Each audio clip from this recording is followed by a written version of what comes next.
Hi, this is Chef Shelly here of Chef in the Burbs. Thanks for coming to my page. In case you don't know me, I've been a personal chef for almost 13 years now, and I'm also a mom of two living in the burbs of Texas, and I share recipes for everything from stuff for my clients to stuff for my family to stuff for my cocktail hour.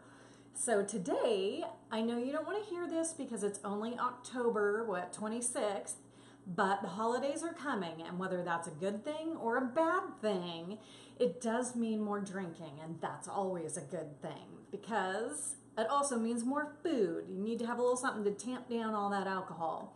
So what I wanted to share with you today is some of my favorite nut recipes because making nuts is, well, you don't make the nuts. Okay, so the nuts are grown and you buy the nuts, and then what you're going to do is season the nuts.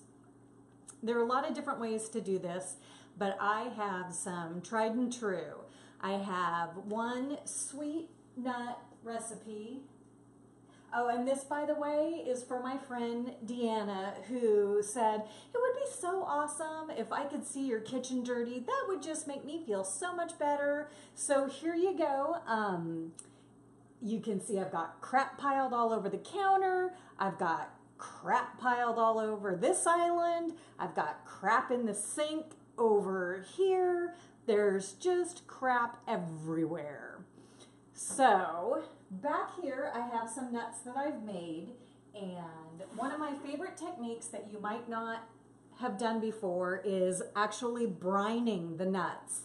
And if you've ever brined chicken or meat, you do the same thing. You soak them in salty water and then you roast them, and they just get that salty goodness all the way through them, but there's no salt sprinkled on them. And there's also nothing to fall off them. So that is a really good basic way to get good salty nuts if you want to garnish something or use them plain. So that's one of my favorites.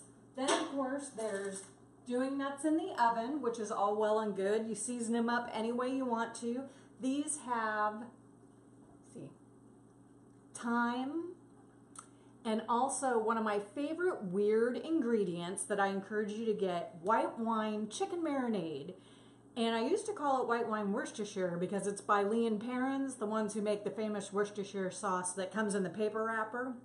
Well, they also make a chicken marinade, and it's made with white wine and garlic and a bunch of spices. And it can be a little bit tricky to find. They say that they're at Tom Thumb, which is also Safeway if you live in a different area. And you can get it online. You'll find it on Amazon, but for some reason it's one of those weird things that's like $10 a bottle, even though that's over 3 times the price of it. But you can get it from Walmart if you order it for the regular price, which is weird, but this takes just a little bit of that, so if you don't want to have the bottle laying around, you can certainly actually use it as chicken marinade. Wouldn't that be bizarre to use a weird ingredient for the thing it's actually intended instead of letting the jar sit in your refrigerator for a year and a half until you throw it away? Because you only need 2 tablespoons to do quite a bit of nuts, so actually use it as a chicken marinade. It's really good. Then, if you are into the more sweety kind of nuts, there is the classic crunchy candied nummy pecans. These are coated in a little egg white and then dusted in sugar and all your seasonings. So, oh my gosh, I can't even get my hand here.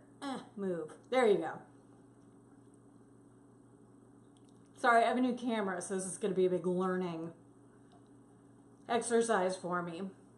So anyway, the great thing about using a little egg white when you do your seasoned nuts is that it really glues the seasoning onto the nut instead of toasting them and then having everything fall off them and they taste like nothing. Well, they taste like nuts, but so the egg white is really great to glue all the seasoning on, and then you toast them in the oven just like you would regularly, and they come out, as you can see, all coated in that crispy, crunchy, candied, num-num goodness. So that is my third favorite way. Not in any order. It's like Sophie's Choice. I'm not saying one of these is my favorite child. I like all of them. And the last one is great if you live somewhere like in Texas where it's still 90 degrees even though it's supposed to be the fall, because you don't even have to turn the oven on. You basically toast the nuts in the microwave. Your mileage will vary on how long that's going to take. For me, it takes about 1 minute, maybe up to 2 if I'm doing a much larger batch. But then on the stove, you melt together all your seasonings and you stir the nuts into your pot, and voila, it actually absorbs all that goodness. And you know what goodness is on these? This goodness would be bourbon and vanilla sugared pecans. And they are so freaking good. And if you like nuts in your salad, like with craisins or goat cheese, these are the perfect nut. And pecans are a good one to use with something like this, because pecans, no matter what you do to them, never really get crunchy. They're not like almonds. So if you're going to use flavorings that are liquid, like bourbon or orange juice or something like that, pecans are a good nut because you're not sacrificing anything for them. If you're doing almonds, those are great to stick with the drier ingredients so you get that really crunchy nutty. Oh, these are so good. Bourbon, it's only $1.30. Bourbon. So those are my 4 go-to nut recipes for the holidays, and I am going to put a link down below where you can go get a printable of all 4 of those techniques and a tasty recipe to use for them too. So thank you for joining me, and I hope that your pre-holiday season is going good. And don't eat too much Halloween candy, because you know that's all crap and you can make it better anyway. So stick to your sugar sweet bourbon pecans, or some of your savory thyme and chicken Worcestershire nuts if you like it savory. And definitely have a glass of wine with it. Thanks for joining me. Go get your recipe printable. Thanks.